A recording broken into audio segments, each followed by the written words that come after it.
All right, what's going on YouTube? I'm back. College football playoff national championship was last night. Michigan beat Washington by 20 points, but like really by like 14. I don't know. Anyways, whatever, if that makes a difference to you. But I just wanted to bring y'all a my first of the year, full first round mock draft, all teams in the first round. We just finished up the regular season NFL, so I'm pretty sure up through pick 18 right here is confirmed order for the draft, barring any trades or anything. And then you've got these teams that are in the playoffs. I guess this is just by record of yeah, I guess it's just by record. Well, no, maybe it's not. I don't know what it's by, but anyways, let's get right into it, I guess. This is my last video was 7 round Steelers mock draft, so you kind of know what I think about some guys. But we're gonna get into the first round, which I love doing. I usually do a few of these. And on draft day, I ended off with these, if you don't know. Starting, wow. It's storming really bad. That was lightning, if y'all wanted to know. So I don't know if y'all can hear that thunder. If y'all hear like loud, weird sounds, it's thunder, I guess lightning, wind, rain, whatever. Really bad storms. I'm actually off work today for it, so that's why I'm here. And it looks like it's nighttime in my room, but it's realistically 1:15. So but yeah, sorry for the rambling. Let's get right to it. The Bears sitting here at one, via Carolina for the trade, which man, that trade just looks worse and worse. I think Bryce Young is going to be fine. I just think that offensive line is absolutely putrid. Coaching was awful. All of that. I just think he was in a really, really bad position. And hopefully Carolina can, develop some more guys and build around him more. But it sucks not having the first overall pick again when you traded it for the guy that didn't look like the number one overall pick this year. Um, but in my personal opinion, and if you're new to this channel, it's the first time you're ever seeing me watching one of my mock drafts. I always these things are my opinions, right? That's how these mock drafts work. I'm not on here to be, Bleacher Report who put out a mock draft today with Drake May at number one. Come on. Is that really happening right now? Does Bleacher Report really think Drake May is going number one overall right now to the Bears? Come on, man. In my personal opinion, I think Chicago should trade the pick. I understand the oh, but you can get, a guy like Caleb Williams on a rookie contract with the team that's young and whatever. Yeah, I understand that, but in my opinion, you see what they got last year for Bryce Young and CJ Stroud class. Caleb Williams, who's been thrown around as a generational talent name. Come on, man. Why would you not trade? Obviously, if you've never seen my videos before, this website is kind of janky on the trades. So the trade wouldn't be realistic. I'll try to usually discuss what I think the actual trade would be. But here's my teams I think that are in contention to trade up here to one to take Caleb Williams. I think it starts all the way back here with New Orleans. I wouldn't even be surprised if you see a team like Tampa Bay. I think they're way too far back though. But I think New Orleans, there's a possibility. I think Las Vegas is definitely in play. I think they've got their guy in Antonio Pierce as their next head coach. They played a lot better under him.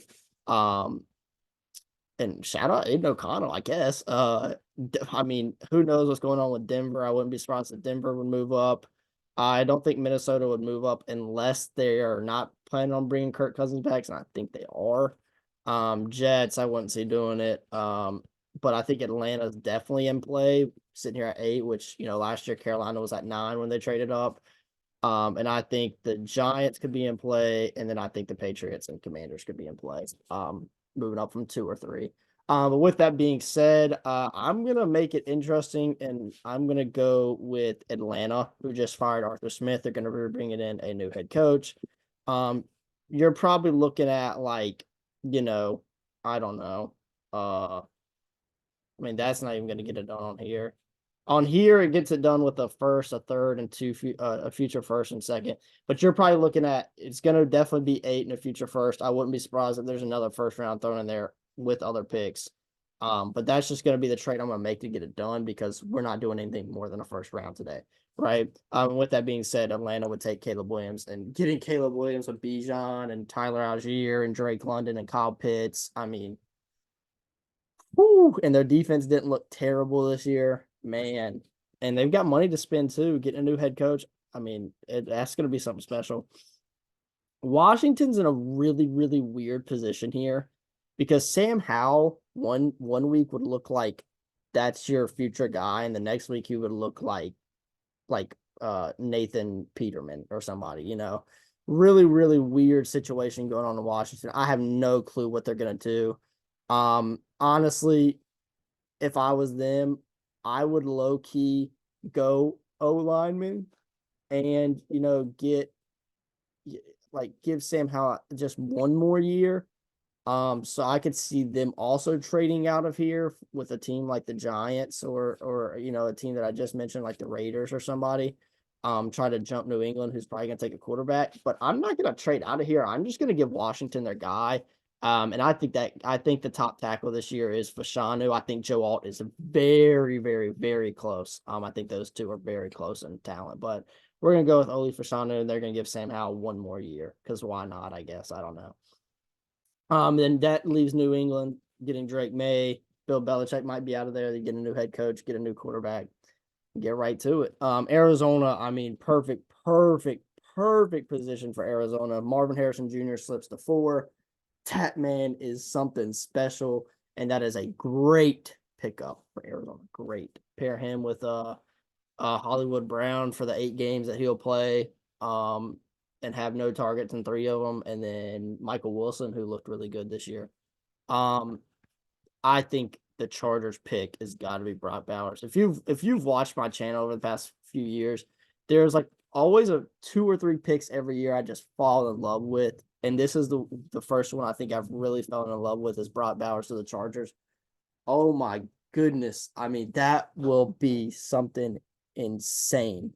Uh, with Brock Bowers in that offense if they can get it back going. The Giants here at 6 are in the interest position. I wouldn't be surprised if it's Jayden Daniels, but at this point, I think Jayden Daniels at 6 is just slightly too early, just slightly. I'm looking at him in that more to like 10 to 20 range or the top 10.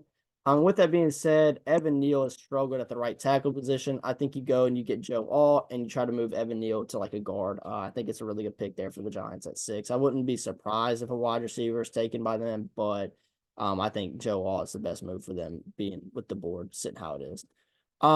At 7 with the Tennessee Titans, who just a couple hours ago fired, or not even a couple hours ago, probably like 30 minutes to an hour ago, fired Mike Vrabel, which was an interesting move. I don't really get all that. I don't see what they're trying to do. With Alt and Fashanu off the board, I think that it's probably a wide receiver here for them. Trying just to build. Traylon Burks hasn't been that guy. Well, he's been hurt a lot too.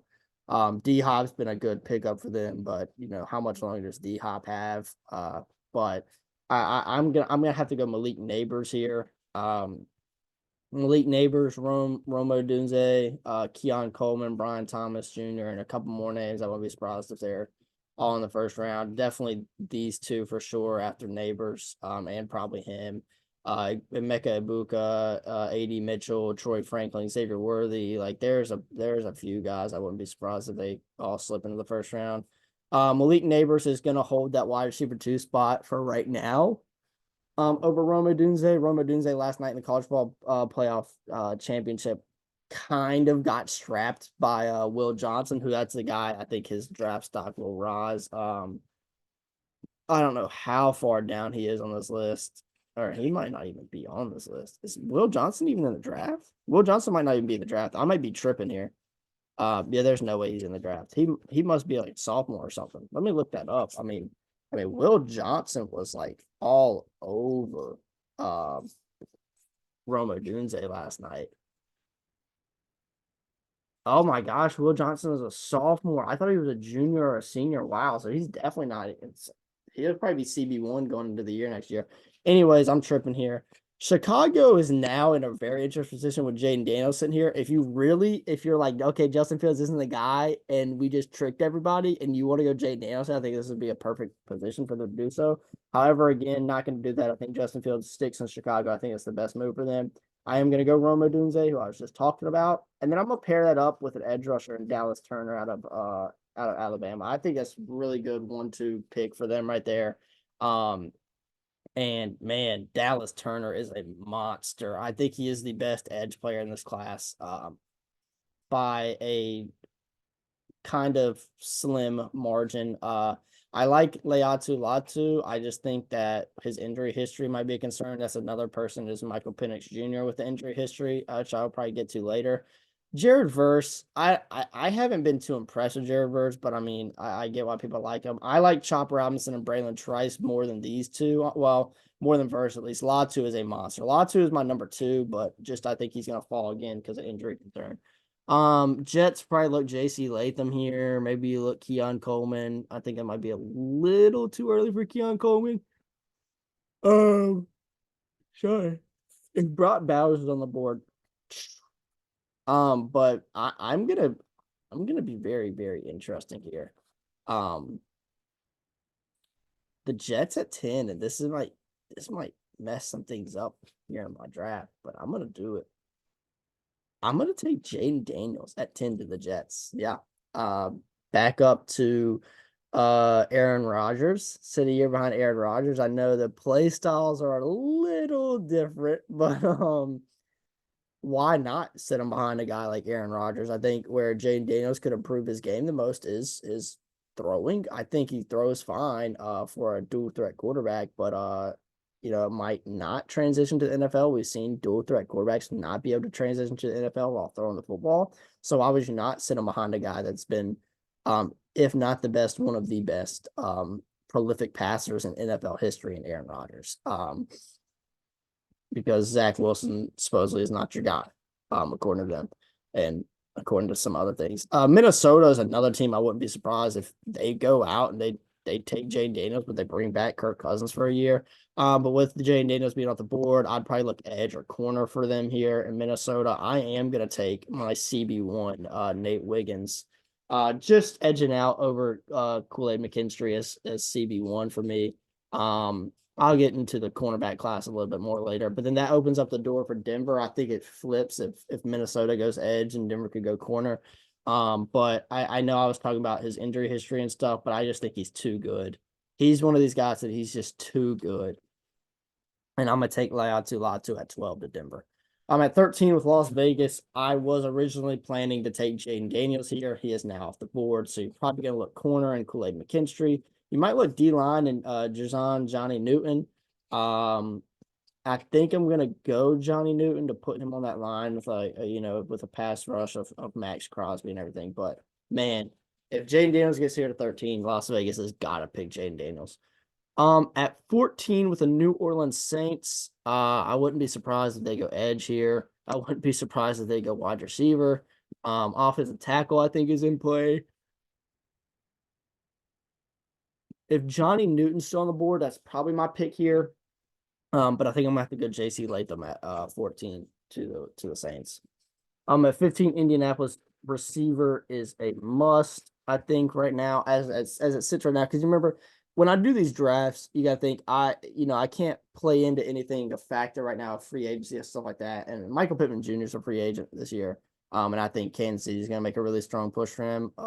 So if he's gone, Keon Coleman's the guy at 15 because Alec Pierce is not it at all. Alec Pierce is not a good receiver in the NFL, in my opinion. Losing hope on Alec Pierce very quickly. I think Josh Downs is good. But both those guys are kind of, smaller, where Keon Coleman's over here like an absolute giant and fast. Also has versatility in the return game, which I think is going to be a key factor for him as a draft pick. I wouldn't be surprised if the team takes him earlier because of that. Seattle at 16. Edge is probably the move here, and I'm gonna take him a little early, but it makes sense to the mind. I'm gonna keep Braylon Trice in Seattle, Washington, going at 16 to the Seahawks. And then I'm gonna double up edge here. I think wide receivers in play, especially if Keon Coleman's still on the board. I think offensive tackles in play. Now that I'm thinking about it, I might actually go offensive tackle. Trevor Lawrence has been banged up this year. So I think Amarius Mims is the move there at 17 for Jacksonville. 18 for Cincinnati. I think Fuaga is in play, but I'm gonna try to play this in my mind. I think T. Higgins is gone. Tyler Boyd is okay. Andre Isavas has been a decent rookie for them. But Tyler Boyd's getting older. Jamar Chase can't do everything. I'm gonna take Brian Thomas Jr., another LSU player, to Cincinnati, and another LSU receiver at that. Sorry, hit my computer. Green Bay, I think Fuaga again is in play. However, I'm big on corner for Green Bay, and I hate to pass him up here in Kool-Aid McKinstry, but I got to do this again this year for right now. It's such a Green Bay pick to take Cooper DeJean here. Last year, I said that so many times. Lucas Van Ness is such a Green Bay pick here. And sure enough, Lucas Van Ness was the first round pick for the Green Bay Packers. So Cooper DeJean is going to go at 19 to Green Bay. But then I'm actually going to follow that up with Kool-Aid McKinstry here at 20 to Tampa Bay. I think their secondary could use some work. And then again, this is another one where I think corner and edge could be flipped. If Tampa Bay goes edge, which I wouldn't be surprised here at 20. I can see Arizona going Quinn McKinstry. But with that being said, Arizona's now on the board here. I'm gonna go chop Robinson at 21 to the Cardinals and then follow that up with another edge player, again, another corner, potential corner spot too, I think. With Jared Verse out of Florida State to the Rams. Again, I understand Jared Verse hype, but I just haven't been too high on him. I'm gonna have to watch more film on him, but just watching real time football, Jared Verse has not impressed me. The main game that stood out to me was or stood out to me, sorry, English, hello, stood out to me. Was the Clemson game. As you know, said it before, I'm a Clemson fan, and yes, I know. Oh, no wonder Nate Wiggins is your CB1. Yeah, whatever. I don't care. I think Nate Wiggins is better than Kool-Aid McKinstry. Yes, I do.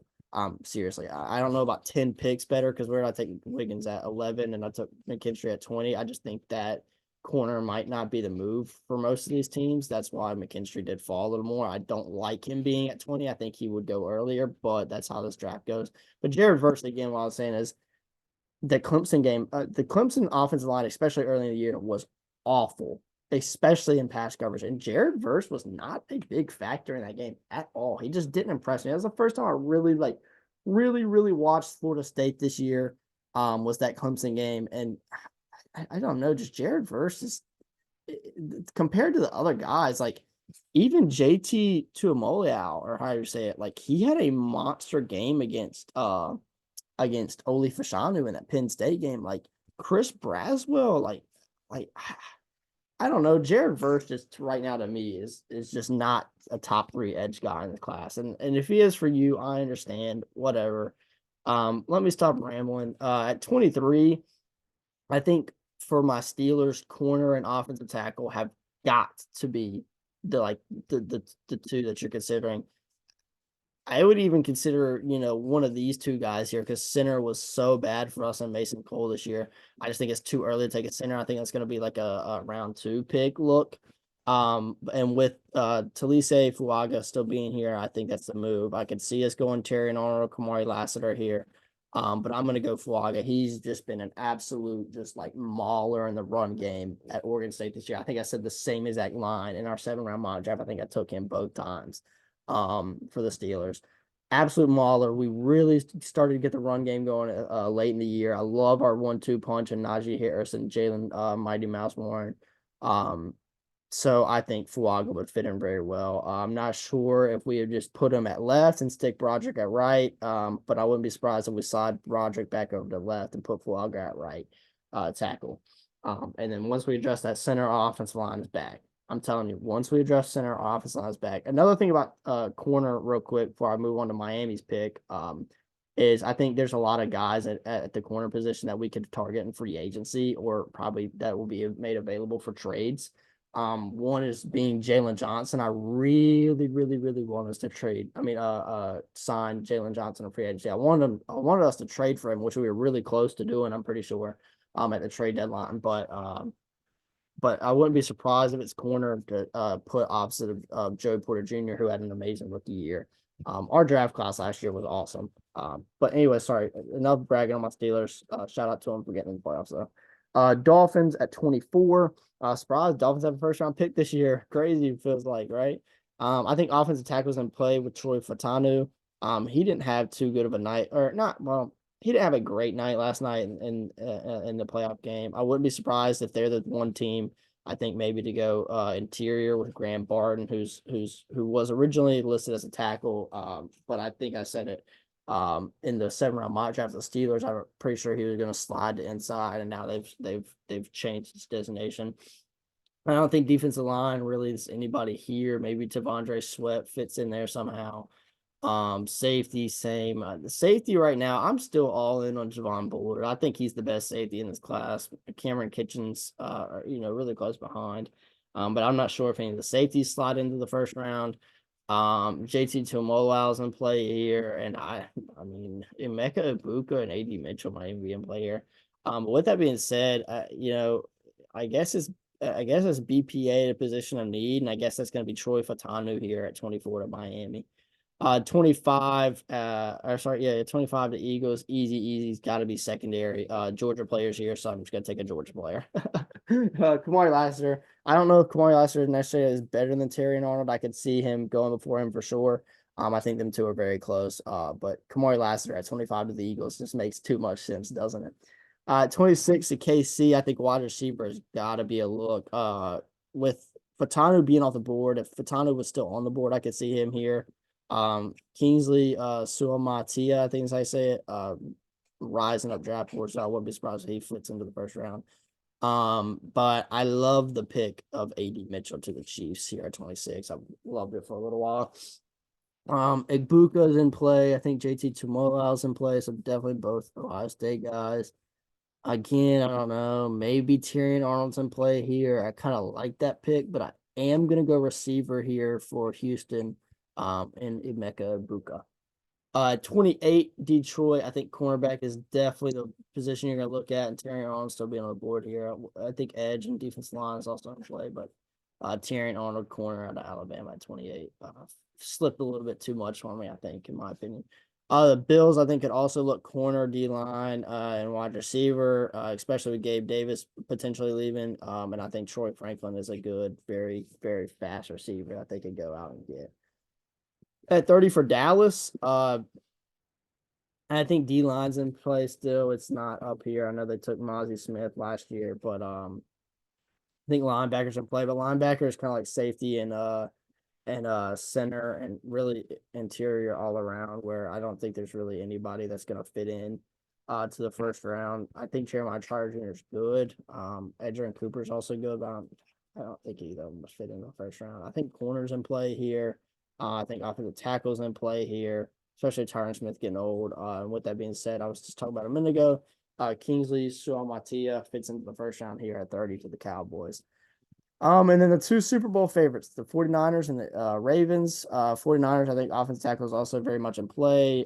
I'm just not too big on Jordan Morgan. I think interior offensive line is in play, and with Graham Barton being here, I think that's the pick for them. And then Quinion Mitchell is probably going to be my pick here for Baltimore. I could see them going receiver, maybe with Xavier Worthy or potentially edge with JT Tuimoloau. But I am going to go Quinion Mitchell, get a little group of 5 love there in the first round. Quinion Mitchell, corner out of Toledo. Just to recap, we did do a trade. Atlanta trades to 1, gets Caleb Williams, Oli Fashanu at 2 to the Washington Commanders, Drake May at 3 to the Patriots. Marvin Harrison Jr. to the Cardinals, Brock Bowers to the Chargers, Joe Alt to the Giants, Malik Neighbors Titans, Roma Dunze Bears, Dallas Turner Bears, Jayden Daniels Jets, Nate Wiggins Vikings, Latu Broncos, Johnny Newton to the Raiders, J.C. Latham to the Saints, Keon Coleman to the Colts, Braylon Trice Seahawks, Amarius Mims, Brian Thomas Jr., Cooper DeJean, Khalid McKinstry, Chop Robinson, Jared Verse, Talise Fuaga, Troy Fatanu, Kamari Lassiter, A.D. Mitchell, Emeka Ibuka, Tyrion Arnold, Troy Franklin, Kingsley Suamatia, Graham Barton, and Quinny Mitchell. So I appreciate y'all checking this out. Again, first full mock draft of the year. I'm excited to get into it, get more depth into it. Start watching a little bit of film on some of these guys that I haven't got to yet. And again, excited to get to it. Appreciate y'all's support, y'all's love, and watching the video. And I'll see y'all in the next one. Peace.